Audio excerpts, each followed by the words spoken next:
আমার প্রিয় মানুষের জন্মদিন ছিল।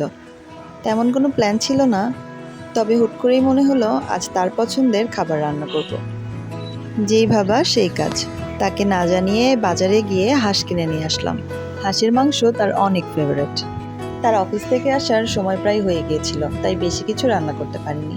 হাঁসের মাংস, সাথে ছিল পটল ভাজি আর ঝরঝরে সাদা পোলাও। প্রথমেই আমি হাঁসের মাংসটাকে রান্না করে নিব। আরেকটা মজার বিষয় হলো, আমি এই ফার্স্ট হাঁসের মাংস রান্না করছি। প্রথমেই প্যানে তেল দিয়ে পেঁয়াজগুলোকে বাদামি করে ভেজে নিয়েছিলাম। এরপর শুকনো মশলা আর গুঁড়া মশলাগুলোকে ভালো মতো কষিয়ে নিব। আর হাঁসের মাংসের বেস্ট ফ্লেভারটা হলো রাঁধুনির গুঁড়া, সেটাকেও আমি এর সাথে মিশিয়ে নিব। এরপর ভালো মতো নেড়ে চেড়ে এর ভিতরে আমি সব রকমের বাটা মশলাগুলো দিয়ে দিব। জিরা বাটা, আদা বাটা, আর দিব পেঁয়াজ বাটা, আর রসুনটাকে ছেঁচে দিব।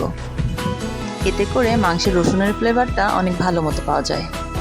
এবার একটু সময় নিয়ে মশলাগুলোকে অনেক ভালো মতো কষিয়ে নিব। যত কষানো ভালো হবে তত মাংসের স্বাদ বেশি হবে।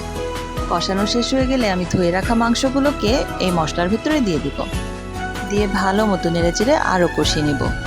আমার মাংস রান্না প্রায় শেষের দিকে। প্রথমবার হাঁসের মাংস রান্না করছি, ভাবছিলাম কেমন বা হয়, তবে সবাই খেয়ে বলল অনেক মজা হয়েছে। নামানোর আগে মাংসের উপরে জিরা গুঁড়া ছিটিয়ে দিয়েছিলাম। শেষ পর্যায়ে পেঁয়াজ আর জিরার ভাজনাটাকে ছড়িয়ে দেব। ব্যাস, আমার হাঁসের মাংস রান্না শেষ। এদিকে আমার পোলাও রান্নাটাও শেষ হয়ে গেছে। নামানোর আগে পোলাওয়ের উপরে ঘি ছড়িয়ে দিব। এতে করে পোলাওয়ের মাঝে অনেক সুন্দর একটা ঘিয়ের ফ্লেভার চলে আসে, আর এই কারণে খেতেও অনেক বেশি মজা হয়।